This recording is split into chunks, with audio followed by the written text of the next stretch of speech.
is a event of the Center for Democratic Futures, and I'm together with Matt Ryan and Valentina Cardo, am one of the 3 co-directors, and I have put a link to the center into the chat if you want to know more about the center. But aside from welcoming you all, I want to hand over now to Brian Moss, who is a member of the steering group of the Center for Democratic Futures, and he has organized this fantastic event. He will introduce the speakers and tell us a little bit about how the event is structured, what will be recorded and what will not be recorded. And I will see you later on after the presentations, and will turn off my camera now. So over to Brian. Thank you. Good afternoon. Thank you, Silke. Hopefully you can all hear me. My name is Dr. Brian Moss. I'm a lecturer in criminology here at the University of Southampton.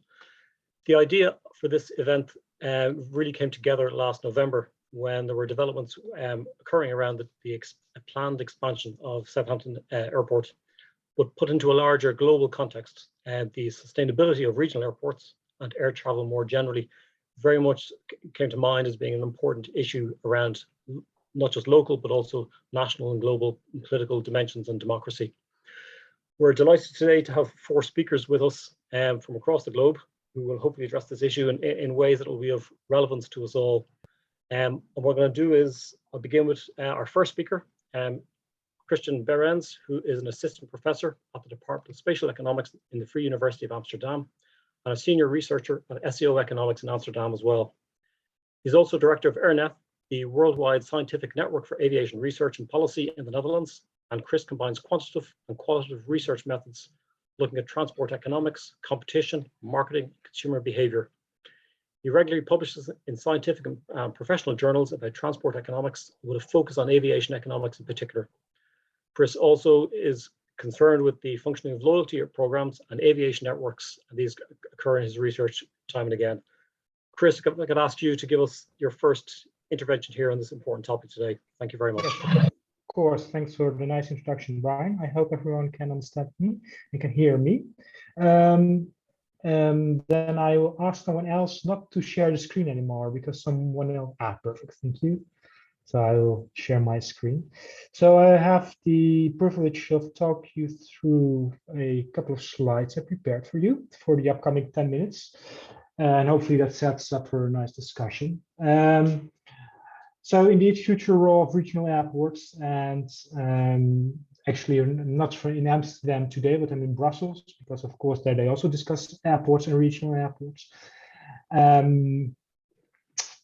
hope I will be able to show you a table of contents. So if there are any questions in between, that we didn't discuss it beforehand, but if there are any discussions to clarify, please ask or do it in the chat, but I won't see them. And otherwise, maybe 2-3 minutes after the presentation. Brian, that's up to you, I think. Yep, that's fine. Okay, that's perfect. So table of content, regional airport typology, because the title of the seminar is Blue Skies Ahead for Regional Airports. I think the first remark or question we need to ask ourselves is whether there exists something like a regional airport, or every airport has a different feeling, different functioning in the system of mobility or accessibility. Then some more economic terminology, right? Connectivity, competition, externalities. I think that's a really important one. And the one they always use for advocating airports is the wider economic impact. So I will also touch upon that. Trends and outlook. So what happened to these regional airports the past few years and after COVID, and what will or what might happen in the future. If time permits, and I truly hope so, I will redirect to a Dutch case study, which actually was very recent, also in the news in the Netherlands, big issue, Maastricht-Aken Airport, and also they made a decision there what to do, expansion or not, and then drop off with some key takeaways. So what is a regional airport? I really have to disappoint you all already because there's no clear-cut definition. So that's a good start. So there are many dimensions available to think of if you think about regional airports. So you can think about a hub versus a non-hub airport, a hub being the major airports you can think about, Schiphol, London Heathrow, Frankfurt, Charles de Gaulle, etc., where some airlines collect all kinds of passengers from small routes, intra-European routes, collect all the passengers and send them away to intercontinental routes like Asia or America, right? So that's the hub airport versus non-hub. So that's one dimension. You have primary versus secondary. If it happens to be that there are multiple airports in one urban area, urban catchment area, think again about London, you have one primary airport and you have several secondary airports in the case of London. You can think about passengers versus cargo, which has some airports are big in cargo but small in passengers. Yeah, what is it? Is it then regional or not? And one that also can be used quite often is just the total number of air traffic movement, users, passengers. And then depending on the country or depending on the use of the study, they will make or use definitions like 1 million, 5 million, etc. per year. The main European airport hubs, everyone knows them. And what is very characteristics for a regional airport is that it's mainly serving point-to-point traffic, mainly served by point-to-point carriers, aka low-cost carriers, not necessarily, but mainly low-cost carriers. So it's the typical EasyJet, Ryanair, TUI, German Wings, this kind of airlines that have a different business model than the legacy carriers such as British Airways, KLM, Air France. And so that matches, right? So the strategy of the airport, the airport that matches the strategy of the airline. That's a combination. But again, regional airports can really differ in significance, economic significance, in size. What I plot here on the left is actually the network from Southampton Airport. So you see like 30 destinations. And looking at it, you see a couple of particular ones. Sorry for the Dutch in the map. I just realized you see quite some Southern European destinations, holiday destinations mainly, most probably, and you see some connections to, for example, Amsterdam Schiphol as being one of the feeder routes for the KLM network. So Southampton has quite a connectivity via Amsterdam.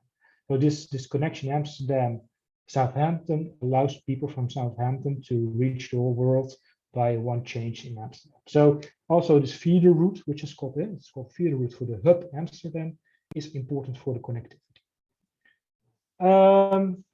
So what is the role of regional airports? There's always a trade-off, right? Economics is about trade-offs. It's making choices. If there's no trade-off, it's no fun. So here there's a clear trade-off between connectivity and local mainly negative externalities.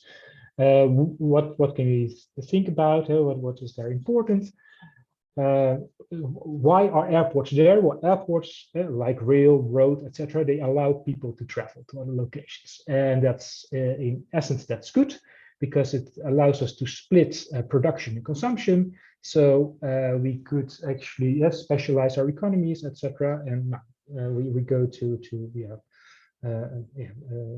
better outcomes, better welfare. So traveling in that sense, connectivity in that sense is good, but demand for transport is a derived demand. So traveling as such is not adding any welfare. No, it is the important. So it's that you can make an activity at another location that is important. So if you think about the economic value of a regional airport, you should not think about the value of the travel as such. No, you should think about, okay, through this airport, what can I reach? And how can we then develop more economic activities in different space, different locations? So there are a few terminologies here, like hub connectivity. So that's indeed, Amsterdam offers hub connectivity for Southampton. You have direct connectivity, so the one-to-one locations. So if Southampton has a connectivity to Southern Europe with a direct connection, it's direct connectivity, and you have indeed indirect connectivity. So all the connectivity of Southampton that you can reach via Amsterdam. So Amsterdam provides hub connectivity, and for Southampton, that's indirect connectivity. It's quite a competitive environment. So if you want to talk about regional airlines actually regional airlines and regional airports, they are in a fierce competitive environment, mainly because of the low-cost carriers and mainly because the low-cost carriers, other than hub carriers, are more footloose. They can move easier from an airport to another airport because they offer mainly direct connectivity. They do not rely on this whole network, this hub network. So you imagine it's quite difficult for KLM and France to say, okay, I leave Amsterdam Schiphol and I will start now from Frankfurt, because these are all these connections lost, which EasyJet or Ryanair can really cherry pick on the best routes and the most profitable routes. Externalities very important. You have local environmental externalities, and what we know from airports is that these environmental externalities can be quite high. It's noise, emissions, and safety for taxing here. We want to actually make sure that we can measure these externalities or give an economic value to them, and talk later why we would like to do so. So you have economic appraisal. And that can be a very standard approach, is saying, okay, people that live close to an airport, of course, they suffer more noise and emissions, but they can also buy the house for a lower price. Okay, so the housing prices are declining, which of course is not nice for the people who are already living there, but somehow these externalities are then priced into housing prices. Or, for example, impact on health. There are some very nice studies out there that correlate the noise with premature birth rates, for example. So that is a true impact on health. So then we can, if we have, and I think that's very important, if we know how to measure these impacts, and then we can evaluate those impacts, and then we can say, okay, the pros and the cons, the winners and the losers, and that would be information you give to the policymakers, and that would actually help a democratic society to come with a decision. Wider economic benefits. Yeah, this is a very tricky one. It used to be that if you talk to a lot of regional policymakers, regional airports, but also main airports, that they will always claim that because this airport is there, there's more employment, there's more economic activity, etc., etc. Be very careful about that. A lot of it is a distributional effect. If it goes better in Southampton because of the expansion, it goes probably somewhere else nearby. It goes worse because of not expanding. So it's a distribution effect mainly. And there's also something like a reverse causality, meaning is there economic activity because the airport is there, or the other way around? Is the airport there because of the economic activity? Now, these type of questions really trigger economists at thinking about these discussions. In the sake of time already, I will skip agglomeration benefits, and in the sake of time, so I really want you to be aware that investments, expansions of regional airports, be careful adding both negative and positive impacts. Mainly these are distributional effects. You hardly find really like making the pie bigger. No, you find that the pie is different distributed. So that's good to realize. And for the ones who are really into the econometrics, there is now a whole literature going on to really try to measure the positive impact or the impact of the economic impact of connectivity and try to fight this reverse causality, and they do a good job. Not only for aviation, but the same actually plays also for high-speed rail, also in the UK, definitely, and also in Europe. So what are the trends? We already touched on them very briefly.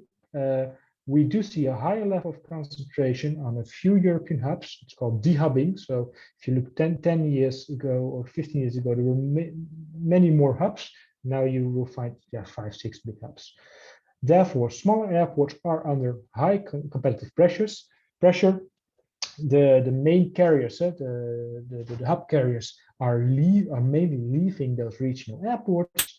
leaving behind the point-to-point carriers. And again, those point-to-point carriers are rather footloose.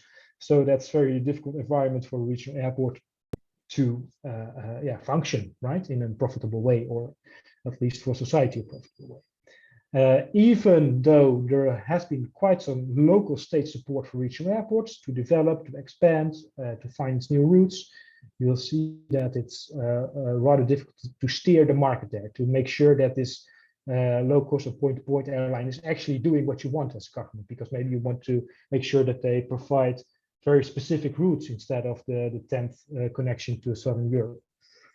This is the illustration of the dehubbing. So you see 90s. In the 90s, you had 8 big hubs. Then it exploded around the 2000s. And then 10 years later, you saw, okay, apparently those hubs did not function. Airlines went bankrupt, etc., etc. So you are left with a couple more hubs in Europe at the moment. All right, what can we expect after COVID-19?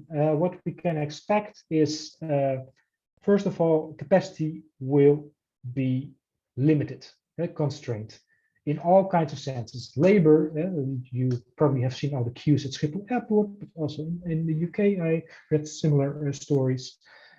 Infrastructure, you're talking about expansion. Why? Capacity constraint. Slots, airspace. What happens if we need to combine airspace with drones, etc.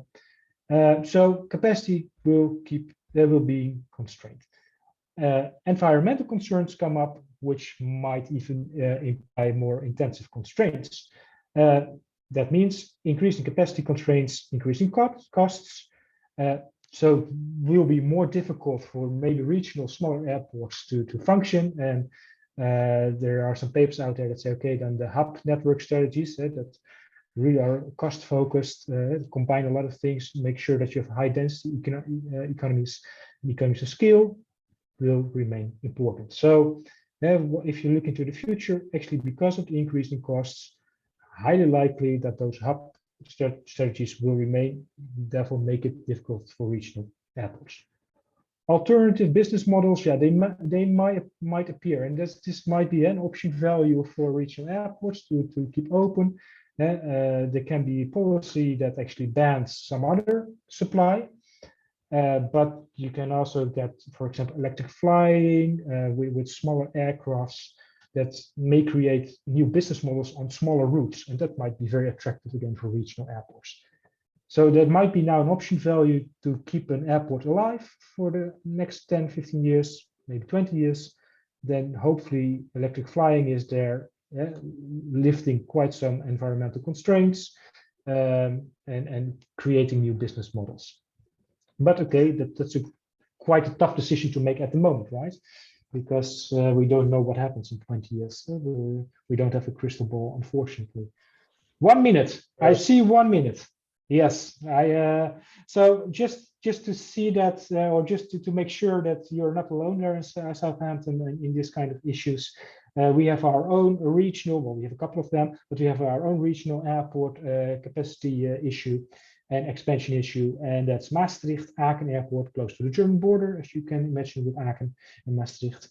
There were 5 policy analysis, policy options, and last Friday they actually chose number 3. So yes, we keep on growing. We try to expand a little bit, but we give noise restriction and higher weight. So that's the last outcome of this discussion. So what did we do to help this democratic process, which can be very tough and interesting and intriguing, is to come up with a social cost benefit analysis, right? And the social cost benefit analysis, just an economic tool, project appraisal, trading the positive and negative impacts. And that's why I discussed in the first or the second slide, yeah, we need to know what the impact is on health, on housing, etc., in order to make a full picture. And that's what you try with social cost benefit analysis. Be careful again, social cost benefit analysis is not indisputable as a technique, because there are some weird assumptions. One of them is the Pareto criterion. The winners can compensate the losers. So you don't put a value on whom wins. So it all goes to the industry and nothing to the consumers or nothing to the people who are living there.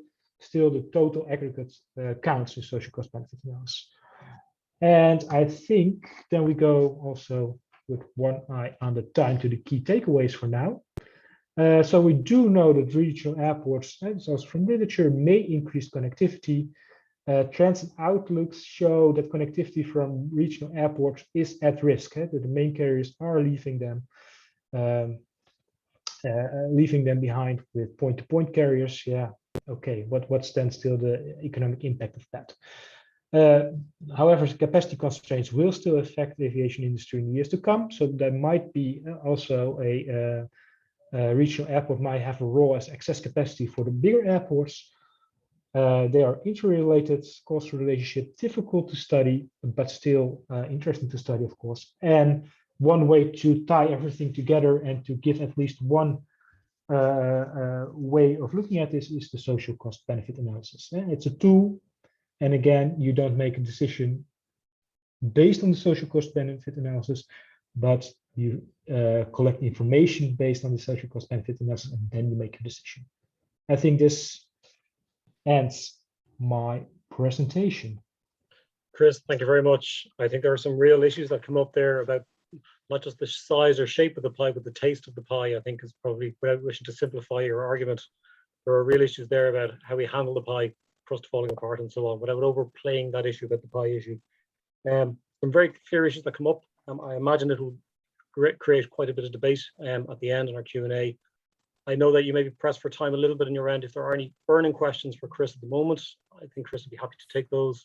Otherwise, if you wish to wait to the end for the Q&A, that would also be appropriate. If there's nothing burning, what I would say is thanks very much, Chris. And if I could just turn then to our second speaker today.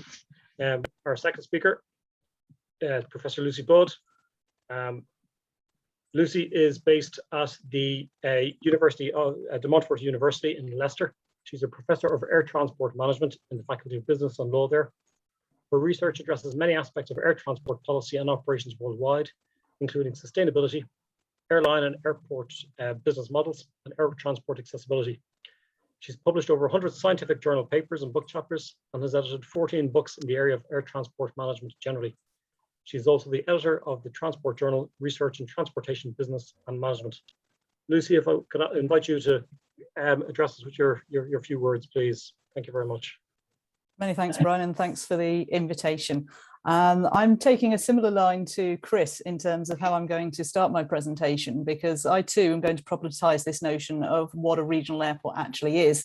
And then I'm going to do that within the context of some of the historical development of the UK's regions and their facilities, and bring us right up to date by looking at how these ownership patterns have changed. So I'm purposefully interpreting sustainability in a slightly different way. And I hope that will bring something to the debate by looking at the sustainability of the regional airport business model, looking at its revenues, its costs, and also its possibilities for the future, which is going to be the final element of my presentation this afternoon. I think the first thing to say, which does pick up very much on some of Chris's points, is that this term regional airport is really challenging to define. Certainly in the UK, it is not a statutory or a legislative term in any way. And depending on who you ask, you might get a very different set of answers. So if we focus in particularly on the UK, we can see that there are multiple ways in which you can actually define what a regional airport is. So according to central government, a regional airport in the country is any airport outside London. And London, for the purposes of this definition, often includes Southend, which, as many of us will know, of course, is out on the East Coast. 50 such regional airports were identified in a recent briefing document that the House of Commons Library produced earlier this year. But interestingly, the UK's aviation regulator, the Civil Aviation Authority, or CAA, actually captured data on 38, of which more later. Interestingly, a lobby group known as the Regional and Business Airports Group, which originally set up under a different name to actually lobby on behalf of smaller airports as part of the Davis Commission review into the expansion or potential expansion of Heathrow Airport, defines a regional airport in terms of its passenger handling capacity. So they say that any UK airport, irrespective of its geography or its location, that serves under 3 million PPA passengers per annum falls under this definition. So we can perhaps have a bit of a debate around what a regional airport actually is, but by most definitions, there are a few things that we can identify in common. Generally, they're small. Now, of course, this is a problematic term, but here I mean small in terms of its land take, its footprint, the number of air traffic movements, and also the amount of revenue it will generate in any given financial year. These are, of course, serving commercial air transport. So this is done for revenue, and we are purposefully excluding general and military aviation from this definition. And generally they will be located outside of a capital city, and they will serve regional, and again I've put that in inverted commas, short haul flights, as well as site-specific aeronautical activities, whether that's air ambulance or medivac, but we'll often see those sorts of activities occurring at these smaller airfields as well. But of course, even this definition is problematic. Manchester. Many of you, I'm sure, have seen it in the news quite recently. And is Manchester a regional airport? Well, it's certainly not in London, but in terms of its aerial extent, its number of air traffic movements it handles, certainly before COVID, and the amount of revenue it generates, then I would argue that that airport isn't actually small, but nevertheless, it will still come under this definition of regional, despite handling pre-COVID upwards of 18 million passengers a year. If we look at the historical development of these sites in the country, we take ourselves back to 1919, and in August that year, the UK saw the first commercial flight occur from Hounslow Heath Aerodrome, what is now the southwest corner of London Heathrow, to Paris-Le Bourget airfield. And things happened very quickly after that. It was felt that aviation represented modernity. It represented the future. It represented prestige. It stood proxy for a nation's technological competence on the world stage, but not only a nation's technological competence, also the ability and the aspirations of individual cities within that nation. And in the 1920s, Britain's self-appointed Air Ambassador, Alan Cobham, later Sir Alan Cobham, actually toured the UK as part of his municipal airports campaign. And what he wanted to do was to encourage every municipal authority of pretty much any size to actually construct their own airport. He envisaged an airport being in every city. But what actually happened in practice was that this resulted in a relatively uncoordinated scattering of facilities around the country. So you have proximate facilities at Liverpool and Manchester, which of course very geographically close to one another, but no facilities at all in East Anglia. So it was felt that there was some need to actually coordinate the activities of these individual cities and municipalities. Of course, the Second World War intervenes, and 1935 to 45, 1939 to 45, airfields were brought under central government control. 1945, the government produced a white paper, and this advocates continued state ownership of what it termed the principal facilities in the country. There was a need, however, to actually offload some of the potentially loss-making facilities that weren't deemed key to the nation's strategic aeronautical interests. And during the 1950s, many of these were sold back to the local authorities. Of course, Southampton, a case in point, 1959, it was actually sold off, but actually, interestingly, went into private ownership. We then move forward to 1986 and the UK Airports Act, and this actually paves the way for the commercialisation and privatisation of UK airports. So the former British Airports Authority was privatised, and a number of regional airports which had conformed to the metrics defined within this act of having a certain amount of revenue in the preceding number of years and certain number of passengers were also prepared to be sold off to the private sector. Of course, more recently, we are confronted not only with the climate crisis, but also the impacts of COVID-19. And this has had a very disruptive effect on the operation and the potential future of these regional sites. Now, I mentioned I wanted to interpret sustainability in terms of the sustainability of these business models rather than in environmental terms. And I thought it would be useful to actually look at a piece of research I conducted with a colleague, Steve Eisen, who I believe is on the call. So any awkward questions, please direct them to him. But we wanted to uncover what was happening to UK regional airports in terms of their ownership. And what we did was we conducted an in-depth study of 29 airports between the passing of the Airports Act in 1986 and the middle of 2020. And what we discovered over that time, there were over 60 transactions, so that's effectively sales of airports, and over 108 different owners or combinations of owners were actually involved in this activity. The graph underneath is taken from a 2021 paper looking at this. And what you see on the left-hand side, we've got the total number of airports, and running along the bottom, of course, change in time. The solid line is the number of sites which were in full public ownership.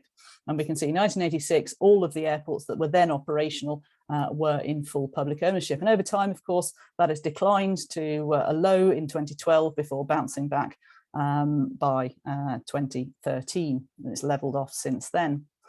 You'll also notice that the proportional number of airports in private ownership, of course, rose significantly after the Airports Act. It then stabilised before increasing. There's been a bit of volatility since 2012.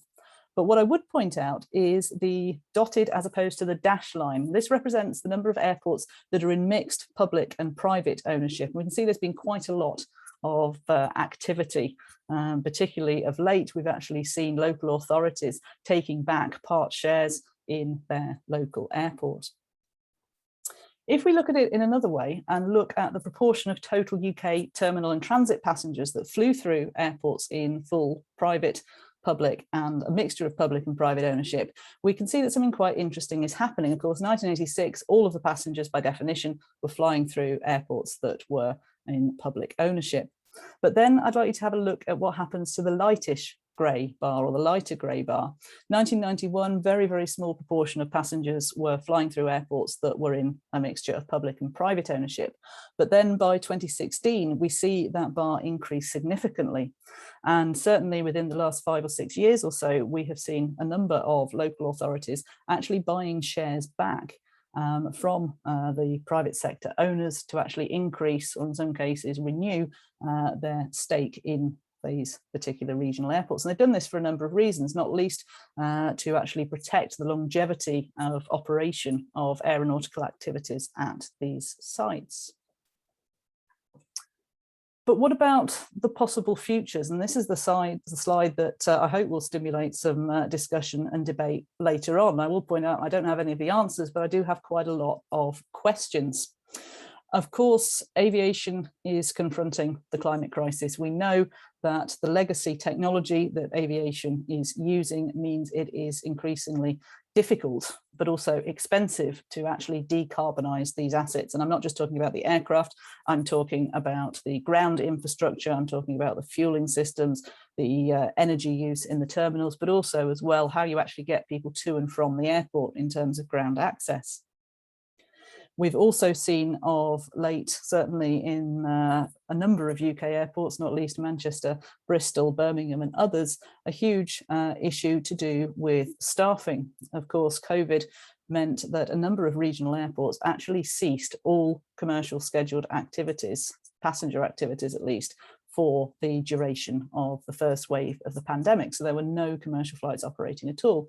And within the last couple of months, we have seen demand rebound very, very quickly.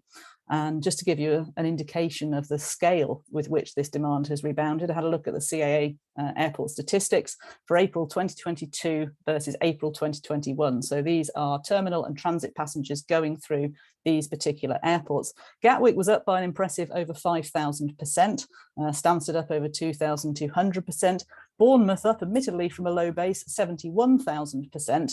But by far and away, the winner of this crazy game of percentage increases is East Midlands Airport, who saw passengers increase from a total of 78 in the whole month, April 2021, to a shade under 250,000 in April this year. So that's an impressive 319,174% increase in passengers in 12 months. And as one commentator said, it's basically you're compressing the entire last 40 years growth in air passenger numbers into considerably shorter time frame, at least the last 12 months or so. We've had these significant increases. Southampton, you're probably asking what's the numbers for Southampton? Well, slightly more modest, 949% increase in passengers between April 2022 and April 21.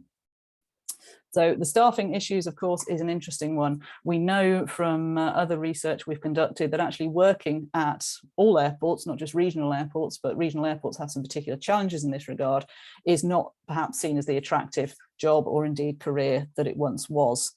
Certainly the more manual grade occupations are generally not terribly well paid. They involve shift work, and they have a huge turnover of staff even before COVID.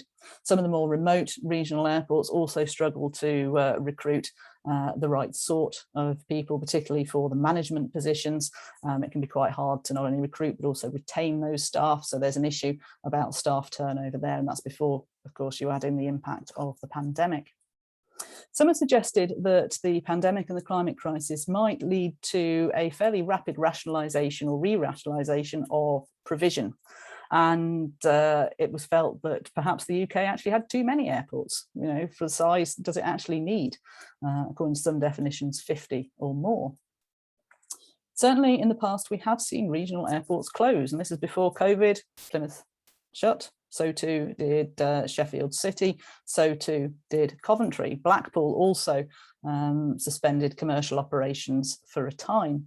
So we have seen airports go out of business, and Chris alluded to the significance of the liberalisation of the European aviation market, which occurred in 3 packages of measures during the 1990s, which enabled these airlines to be footloose and essentially compete on an open footing. And that's one of the reasons why the likes of Ryanair, EasyJet, Go, and later Jet2 and others have been very successful in stimulating or inducing demand from regional airports.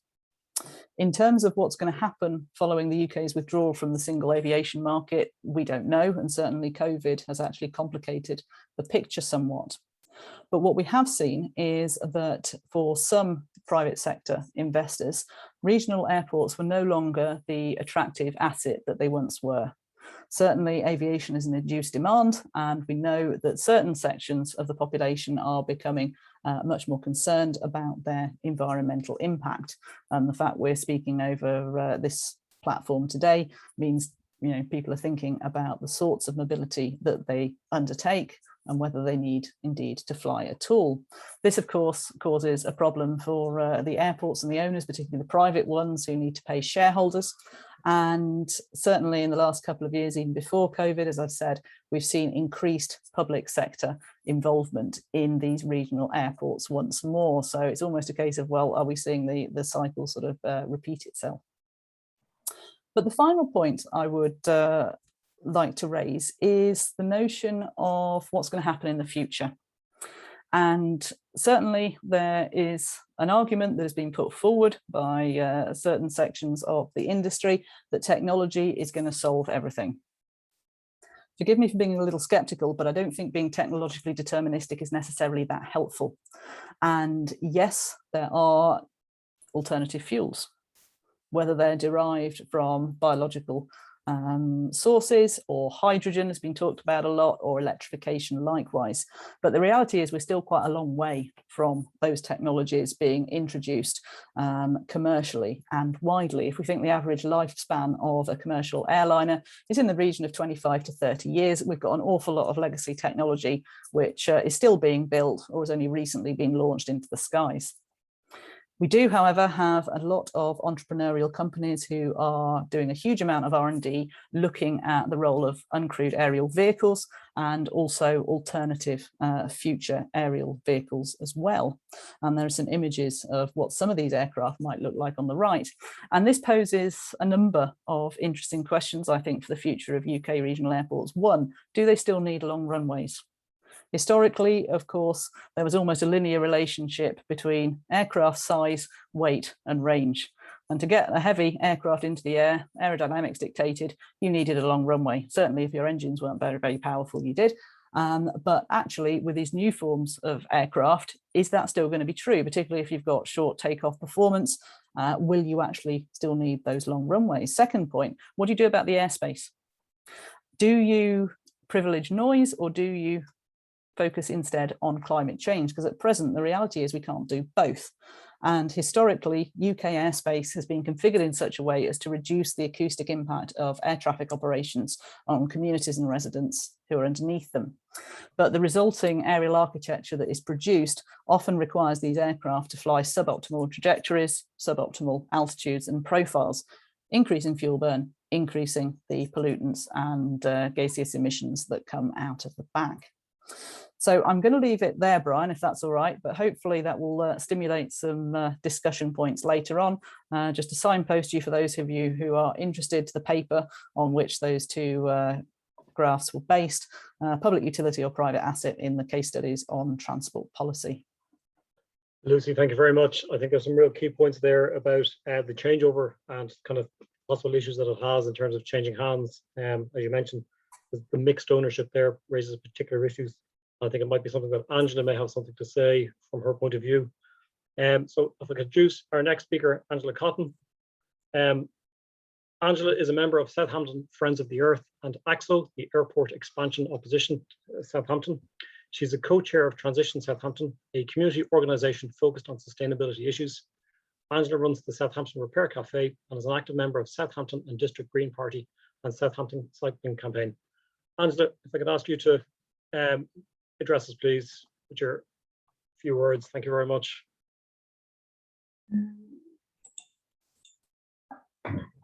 Yes, thank you very much. I, as you can see from my background as an environmental campaigner, intend to focus on the sustainability of airports in environmental terms. So I'm going to begin by looking at the sustainability of aviation itself. It has a very big footprint. If it was a country, it would be sixth behind the biggest emitters. But collectively, they hold 40% of the world's population, and only 1% of the world population ever flies. So it's a minority activity. It's a very unequal form of transport. Looking more locally, UK aviation is some 39 megatons of CO2 per year and is 77% of our emissions, but is set to rise and become the single largest emitting sector as everything else decarbonises. Now, Southampton is obviously small compared to that. The total emissions are 1%, but it's locally significant. The runway extension is going to lead to the total emissions from the flights from Southampton equaling Eastleigh Borough Council within which it sits. That's all of the homes, businesses and transport apart from the airport in Eastleigh. So it's locally very significant. It's like having another Eastleigh on our doorstep. But I'd like to point out that the number of extra jobs we've promised is also very small compared to the UK total. It's around 0.04%. But that is also considered locally significant, and that seemed to outweigh the climate impacts. They didn't count because they were national. I just want to, while I've got this other slide up with the graph, point out a couple of claims we've had in Southampton and quite possibly being made in other regional airports, that it's greener to have a bigger regional airport, especially if it's carbon neutral. Now, Southampton Airport intends to become carbon neutral, but the savings from that are 1.6 kilotons are trivial compared to the flight emissions. Similarly, the claim has been made that these people won't have to drive to Gatwick and therefore will save all the car emissions. But 42% of their users won't go to Gatwick, they won't fly at all, so all of those would be extra people. And even then, the savings of 15 kilotons are still very small compared to the flights. So just because we've got a carbon neutral airport and people don't need to drive doesn't make it greener.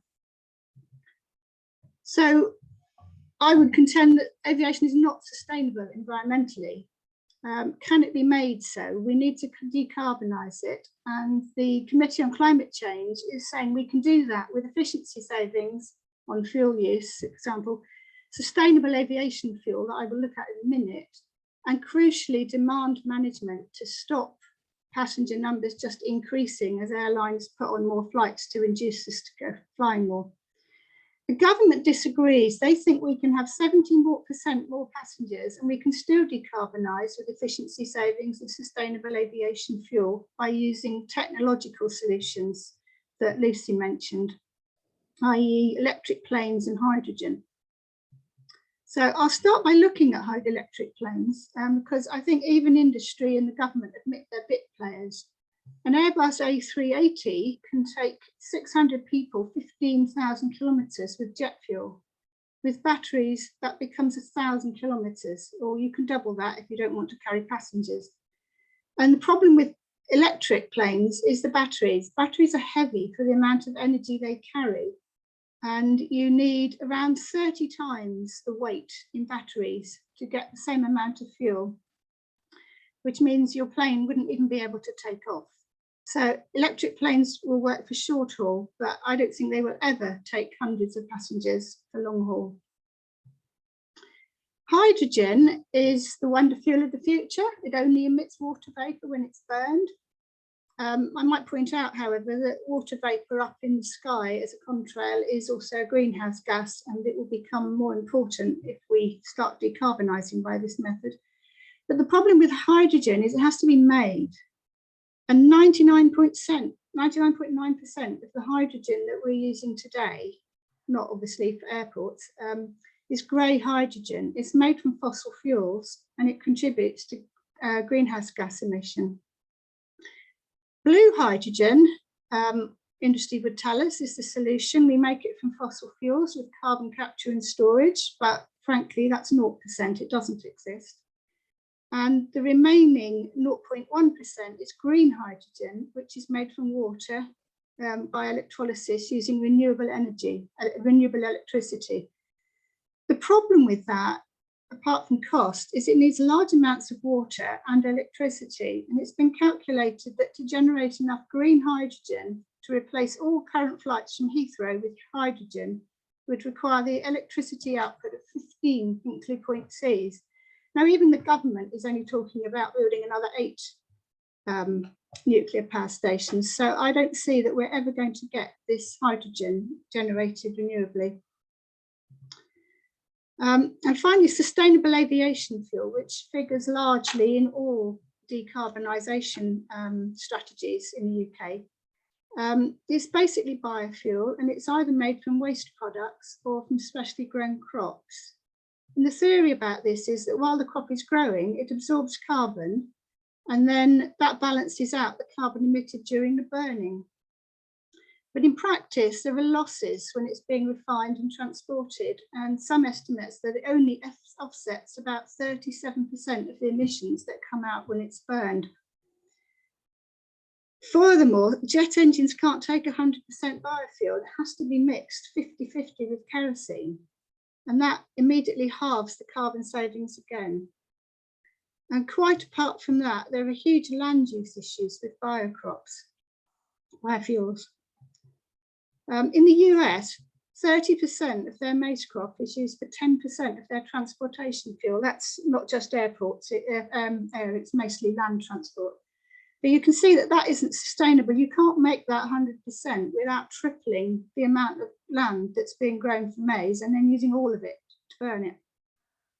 The EU turns 3.5 million tonnes of palm oil into biodiesel every year. And coincidentally, that's the same amount as the sunflower oil we used to get, used to be exported by, the EU used to import from Ukraine and Russia. So there are calls to drop these biofuel mandates so that we can actually have this palm oil turned into food. The UK has committed itself to sustainable SAF. Now, that's tantamount to an admission that sustainable aviation fuel isn't all sustainable. So the UK plan is to use waste products, but there isn't nearly enough waste products to make the amount of sustainable aviation fuel we would need for current flights.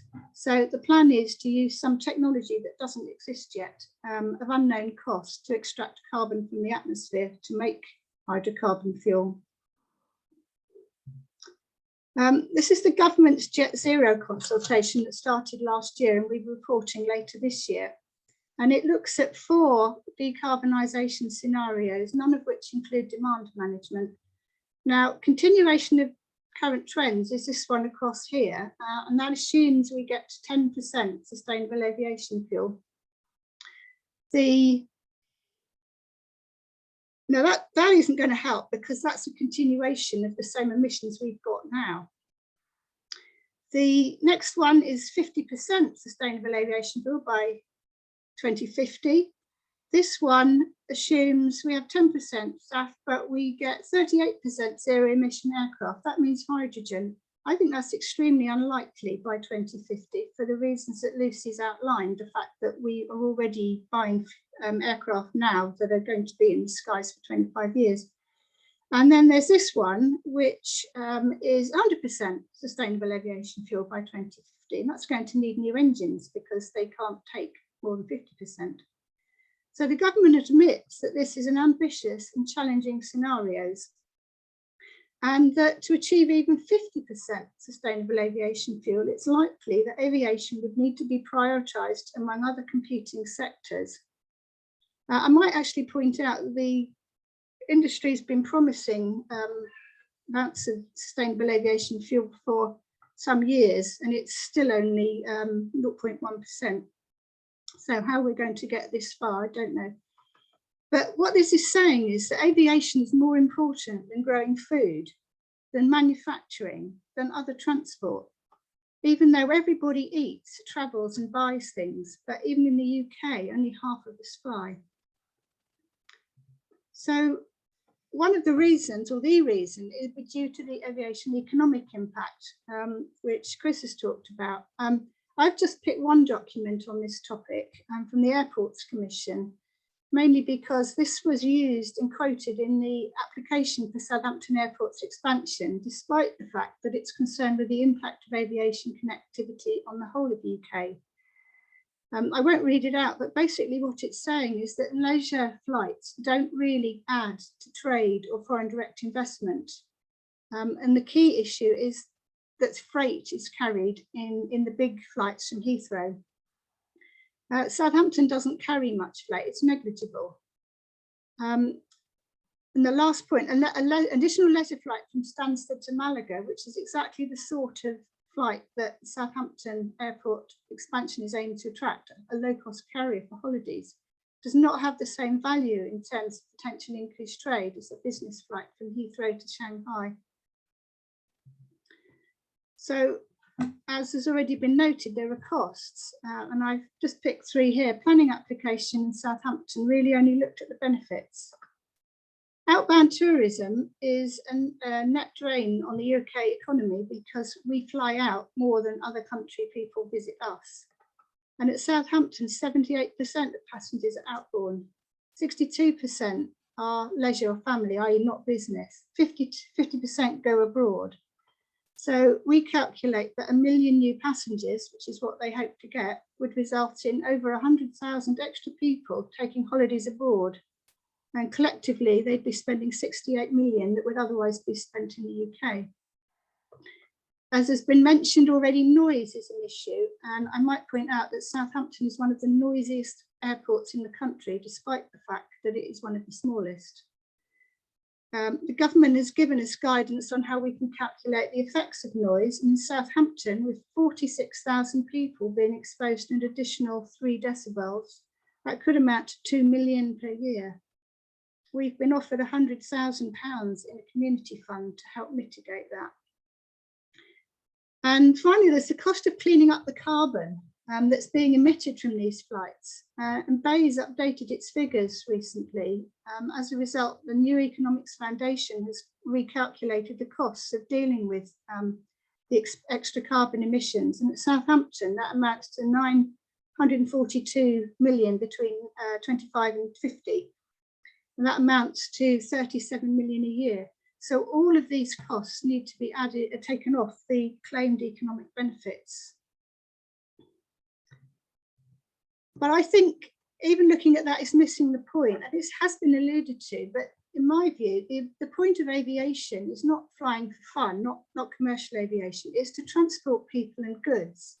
So really what we need to be looking at is, can we decarbonise this function rather than necessarily decarbonising aviation? Because we know that decarbonising aviation is hard.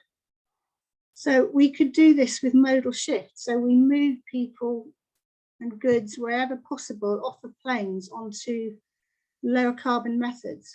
We already have regional connectivity in the UK and in Europe via the rail network.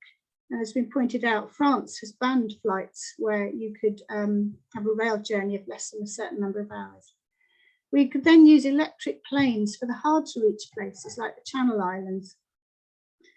Now, this isn't going to happen at the moment because aviation has an unfair tax advantage.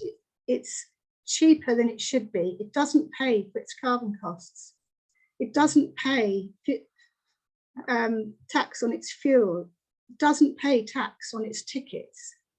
If we remove these and we put in realistic carbon emissions trading prices, it might shift the balance so that the playing field is leveled and people can take greener journeys. So finally, I just want to ask the question is, what does a sustainable regional airport look like, particularly in environmental terms?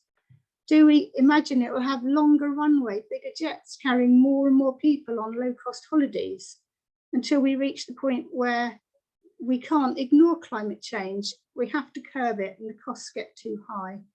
Or do we want to focus on a sustainable low-carbon future that we're going to have with a smaller airport, shorter runway, as has been noted, attracting electric planes for short haul where rail isn't appropriate, and even, dare I say, alternative land use?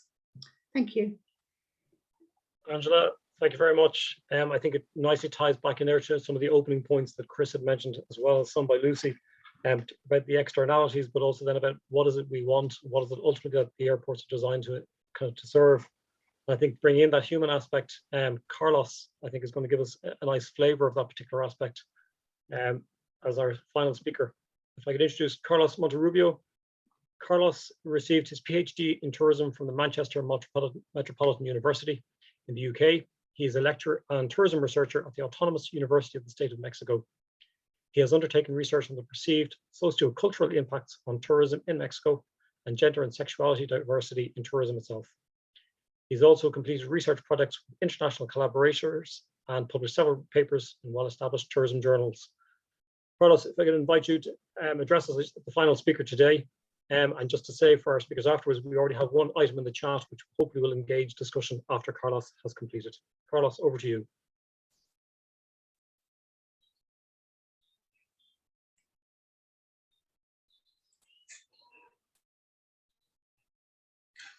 Hello, can you see my presentation already? Yep, we can. Thank you very much. Thank you very much for the kind invitation, and also to the other speakers for their input. My name is Carlos, and I'm presenting sort of a more sociological approach to airport constructions. And what I'm presenting today is based on a research project we undertook a few years ago in Mexico with my research team, Constantinos Andriotis from Middlesex University and Gregoria Rodriguez from the Autonomous University of the State of Mexico.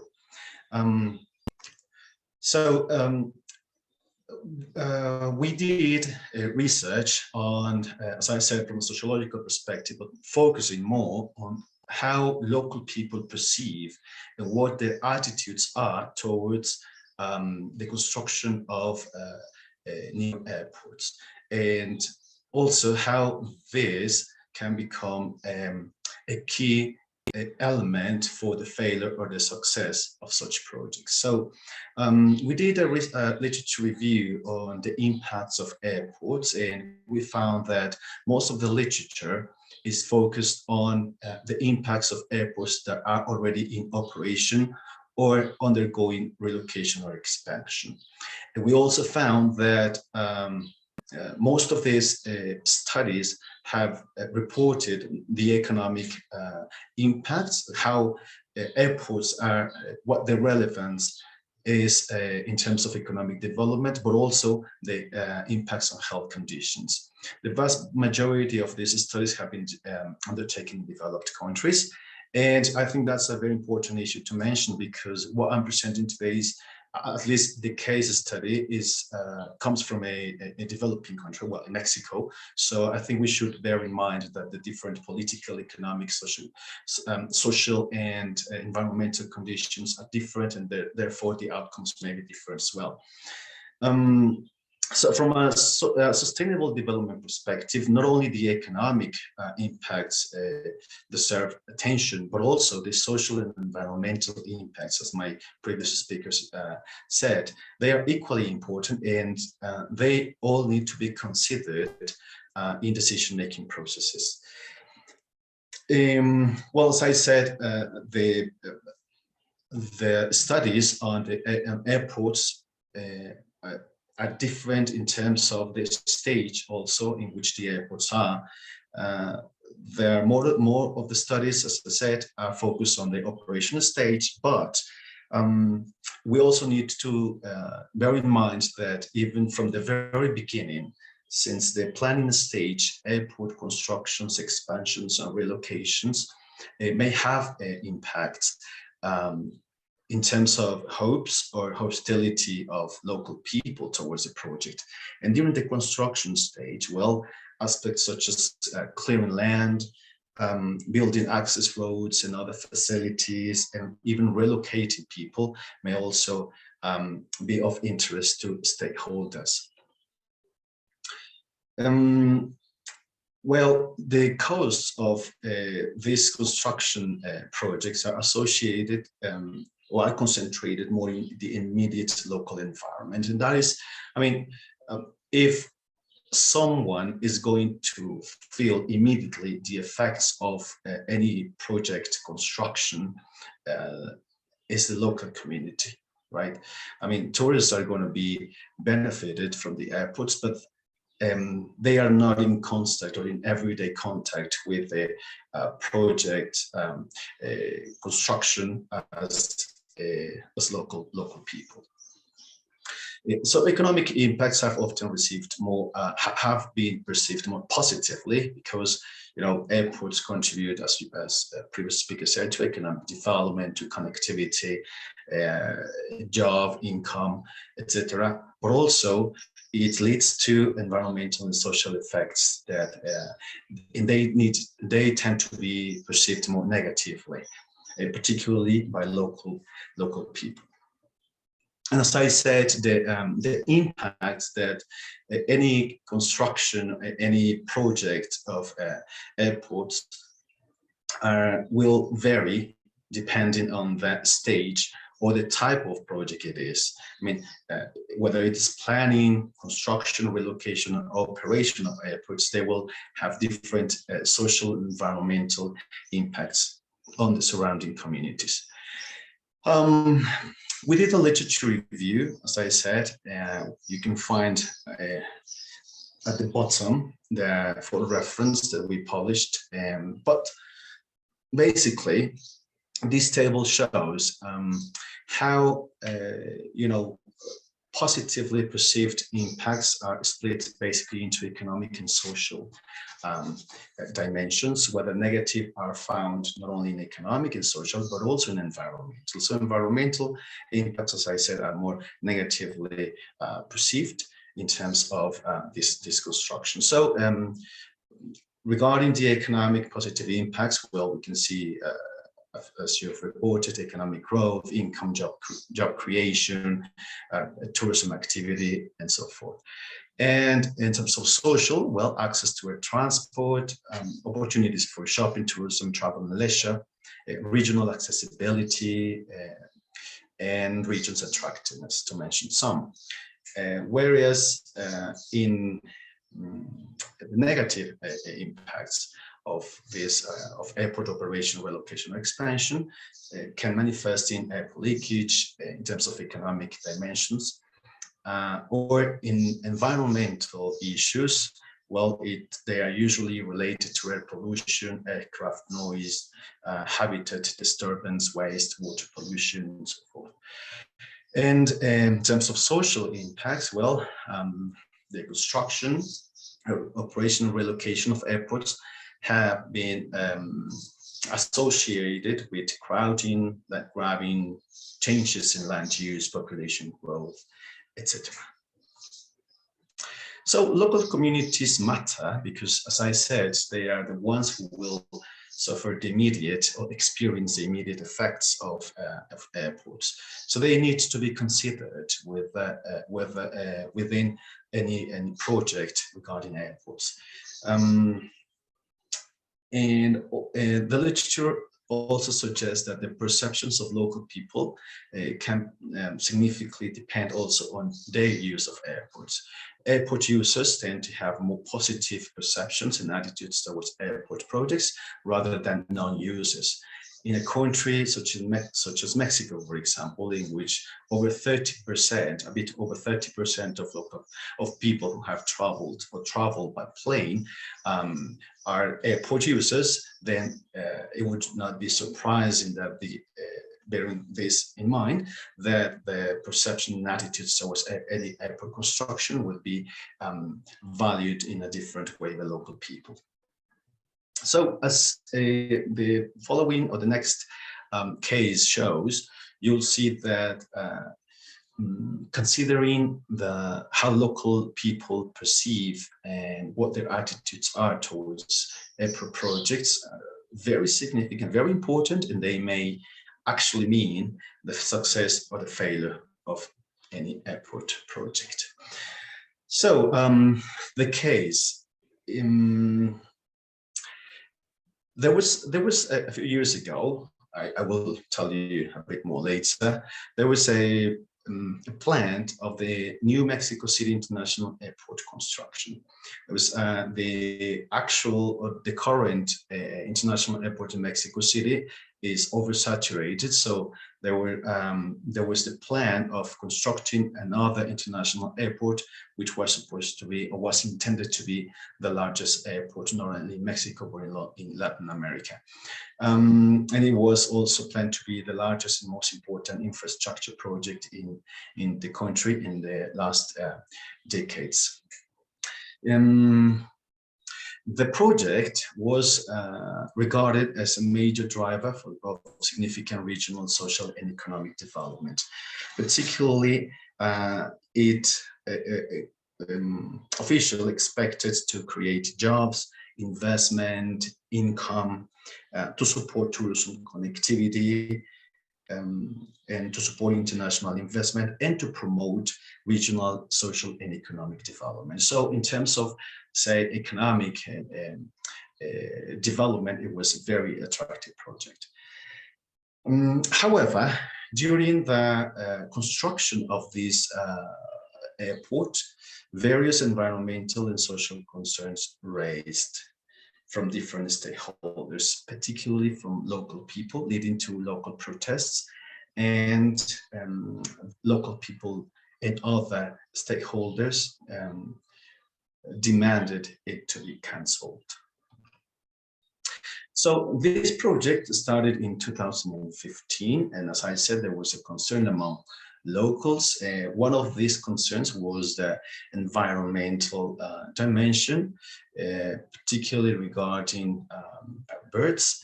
Researchers estimated that around 250 endemic and migrant bird species from Canada mainly would be severely affected by the airport construction. There was also other arguments from a social and cultural perspective against the airport construction was potential water table reduction, ecological harm, mine overexploitation, and increased floods and temperatures in urban areas. Additionally, well, there was in 2018, there was a change in the government party. So this project was originally regarded as a symbolic achievement of the previous government. So one of the promises of the president elected in 2018 was to cancel the airport construction. So demonstrations and road blockades took place, manifesting the disagreement with the project.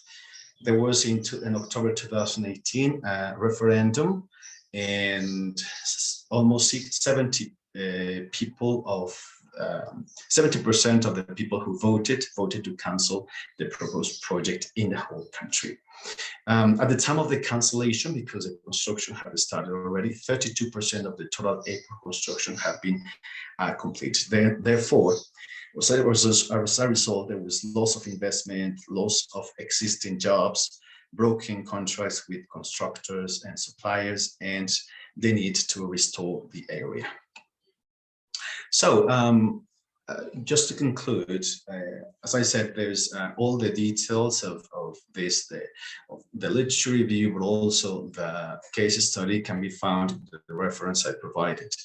But just to conclude, so considering social and environmental dimensions of any project is essential also to the success of such projects. So the local people views and attitudes towards these projects, be it operation, relocation, expansion, or construction, need to be taken into account within the decision-making processes. And as I said, the economic, social, and environmental impacts need to be considered equally, and we should not underestimate the reactions and the attitudes of local people towards these projects. It's also suggested to have constant monitoring as negative impacts may raise during the planning stage or the construction stage or relocation stage. So monitoring how people perceive and how people react towards this project, I think it's essential for the development or successful development of the project. Well, and as any project, it may the construction of or expansion of any airport may bring benefits, but also inevitably will also be associated to negative impacts. Thank you for your attention.